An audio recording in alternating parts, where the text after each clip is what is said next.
Up, it's Fire with Dad. Fire with Dad, baby. We'll be back in a second.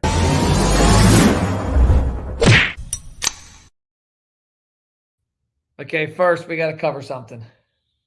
Show him your arm. Okay, y'all might not be able to see that good, but Toothpaste. he's got toothpaste on his arm Right. because he got a bug bite. You got bit by a bug. Yeah. And I swelled my arm up. Somewhere you read that toothpaste goes on your arm. No, I didn't read it at all. A couple of summers ago, we got bit up big time, and I was looking for something to put on to solve the problem. I grabbed some toothpaste, put it on, and by God, 20 minutes later, it didn't exist anymore. Does it exist now? No, it doesn't hurt at all. Is it Crest? What kind of toothpaste? Any kind. Apparently, whatever. What do you got on there? I got on Colgate. Colgate. So Colgate.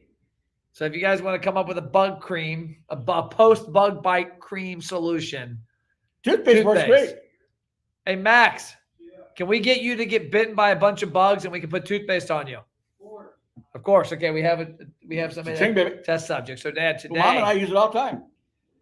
We sit on a patio, we get bit. I walk inside, put a little toothpaste on, cha-ching, like nothing happens. I feel like you might have been dropped as a kid. I may have been. I feel like you might have been dropped as a kid. So, new setting. We are out here. Sierra, you want to be on Fire with Dad? Fire with Dad with Sierra. We're talking about his crazy ass toothpaste arm. Is that not like? Would you ever get a bug bite and be like, "Huh, I'm gonna put toothpaste on it"? Never. It's very strange, but whatever. It works. Why not Folgers? Folgers.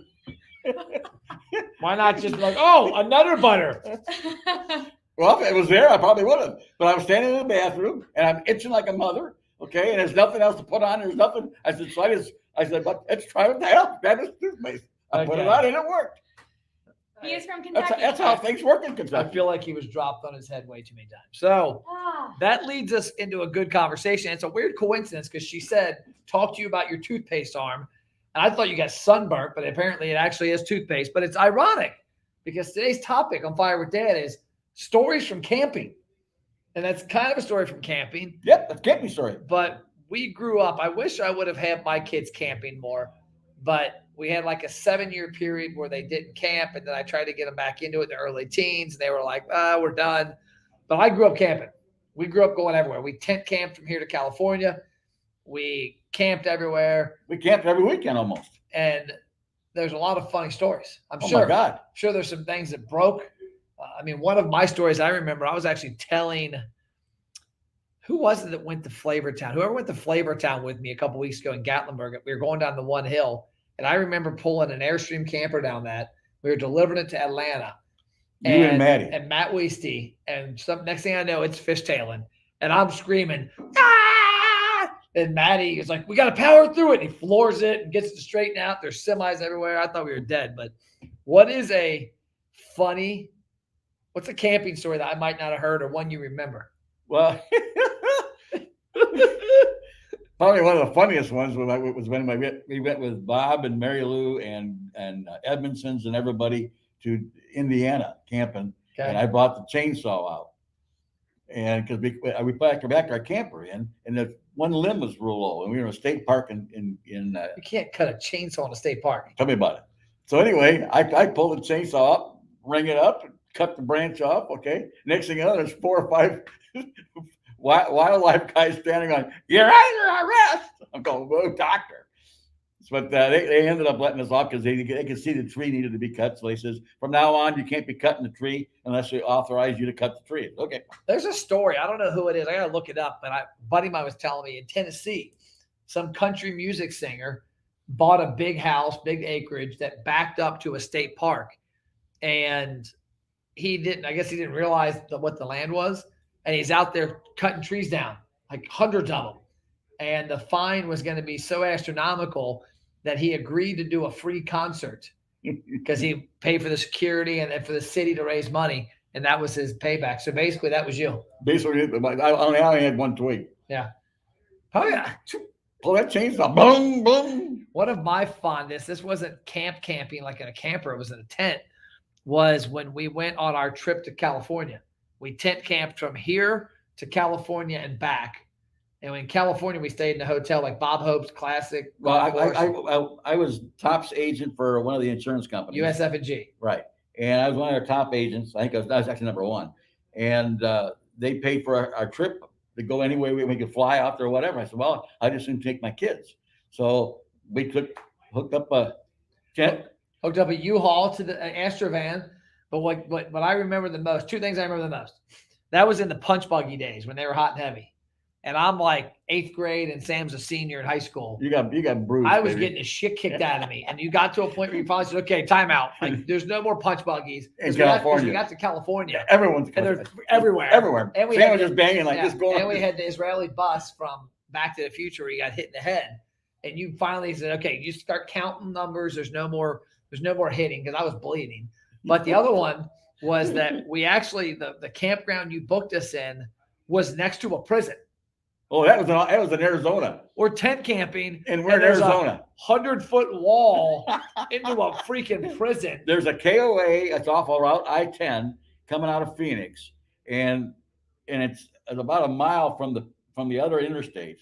Okay. And there's a big prison and it's right there. And you can see the prison and all the lights and everything from, we pull in the campground, the KOA, we park our thing, put our tent up there. Oh my God, look at here comes the inmates. And I'm sure there's a million stories. One story I also remember was it Jeff Ziegler, Nick's kid, Jeff? Oh my God. Where he thought he could get the pool stick through the exhaust fan in the pool hall. And it, of course, caught on fire because you're not going to throw that. Cost Nick big time. You throw a pool stick through a rotating fan. They're on the campground. They're coming back from Myrtle Beach. And they're coming back from Myrtle Beach. And so they stop at this campground. And the campground had a building that had a pool hall in it and a restaurant type thing or whatever. And so and Nick's got the two boys. Okay, the one boys. Well, one of them was Nick, and his son, and the other one was his buddy. And so they're sitting there playing pool. All of a sudden, the one kid gets the wild. I wonder if we can throw a pool stick through a fan that's running. Oh yeah, that's a possibility. Running pretty fast. Yeah. Go whack. All of a sudden, knocked the electric out, knocked everything out. The place I almost burnt down. Nick cost Nick a lot of money. Did you ever any funny stories? Anything that happened with regards to that you just couldn't believe happened? Well, one of the funniest ones is when we were at Perry Park camping, and he decided to build a deer stand. Okay, with one of your buddies. No, he stole a deer stand or whatever. He got it fucking backwards. Like no, it was Andy something, some kid that I knew, but well, anyway, my neighbor, one neighbor who was not supposed to be hunting on the property to begin with, comes down and wants to beat you up. Wants to fight us. I didn't even know what a deer stand was.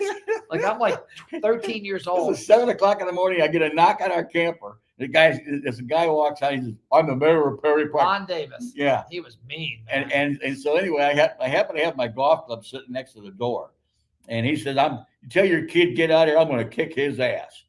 And I'm going, "What the hell? Hey, I stole my deer stand." He's like, "Whatever." So I grabbed a 4-iron. I said, "I'll tell you what, you got about 10 seconds to go before I wrap you over the head." Why'd you go to 4-iron? Because that was the fastest club I could get out of my bag. So I didn't know if there was like a reason. No. I just simply said, "I tell you what, you got two choices. I'm going to wrap this club around your face. You don't get off my property." I later found out the kid's name was Andy. I can't remember his name. He's a red-haired kid from Boy Scouts. His name was Andy. But I didn't know what a deer stand was. Like, I'm confused. Like, what the hell would a deer need to stand for? Like, what am I missing here? And then that kid was a hunter. And when we got home, I had later found out that he did take it. And I'm like, we almost died. I think what else? I mean, that to me sticks out. But well, I remember the time that Sam decided in St. Louis that he was going to run away from we were in St. Louis. The first stop on our trip with the tent, and Sam got all upset about something. He said, "I'm running away," and he took and ran around about 200 feet from behind some car, and you're going, "My God, you can't leave without Sam! Can't leave without Sam!" Don't remember that. I would have been like, leave without his ass. Probably the only other one I remember, this because it's recent, was when we were setting up our camper in Gatlinburg at the luxury. It's like called the luxury camp. It's actually a pretty good campsite on the back of Gatlinburg, like the back of the mountain. And this guy pulls up in his $1 million Prevost motorhome. And are you mimicking me with the arm hold? No. You see this? It's like trying to taunt me. But he pulls up with his $1 million motorhome, and I always crack up because you should somewhat know what the hell you're doing, especially if you got $1 million motorhome. Well, he's pulling onto the campsite, and these campsites are stair stepped because it's sloping ground. And so it's got my site with some timbers, then it goes down to his and some timbers, and it's about that big of timbers. And so I'm watching him, and I'm like, this guy has no way, because he got the basement storage, where's the lower part, the skirting. Right. And I'm watching, I'm like, there's no way he's going to not hit that. And so his wife is directing him, and he's doing it. Well, within 20 minutes, he's ripped the side of the thing off. Him and his wife are yelling and screaming. I come over and give him instructions on how to actually do it. But it was a pull-through campsite, so it wasn't hard. But it was just comical because he had no clue what he was doing. But I'm sitting there just watching on my little chair. I think I got an idea. Deb at the company retreat this week, one of her vision board ideas was she wants to camp. And I'm like, man, that would be a good idea. Get a company camper. Get America's Best Restaurants, wrap it, and have a camper that the team, if you know how to use it, can pull somewhere and go camping. And not like RV with Robin Williams. Would a motorhome pulling a car be smarter, or a camper pulling a truck pulling a camper? Motorhome pulling a car is better. Okay. But anyway, remember the time we camped at, Oh, you got another story? Oh yeah. Remember we camped about 2 years ago with a family, and the guy, the couple next to us, the guy they were pulling. Oh my gosh. That was bizarre. They what was that all about? These people apparently they left their tent, okay, and just split. Oh no, I know what it was. They came onto the campground, they snuck into the campground and went onto a site that somebody had reserved, and they come back and it was like Laurel and Hardy. And the guys pull up to take over the spot, and they drag the person's tent and all their belongings into the middle of this circle. And I don't remember exactly what went down, but I remember it was kind of crazy shit. Well, then the people came back like 2 days later. And they wanted to fight us. They wanted to fight us, and so we weren't nothing to do your campsite. Yep. What do you got? Package. Sierra package. Okay. But anyway, one of the neat things about camping is you never know what's going to happen. Yep. A matter of fact, there's a couple right now that we're communicating with all the time. We've camped with them now the last 2 years down in Fort Myers, and we're talking right now. We're going to go camp again, or we're going to go camping again this winter. But you meet some super nice people. We've communicated over the years. Matter of fact, my wife's communicating with this one lady we met in Myrtle Beach. It's been 7 or 8 years ago, and she's still talking to her on Facebook and everything else, and they communicate all the time.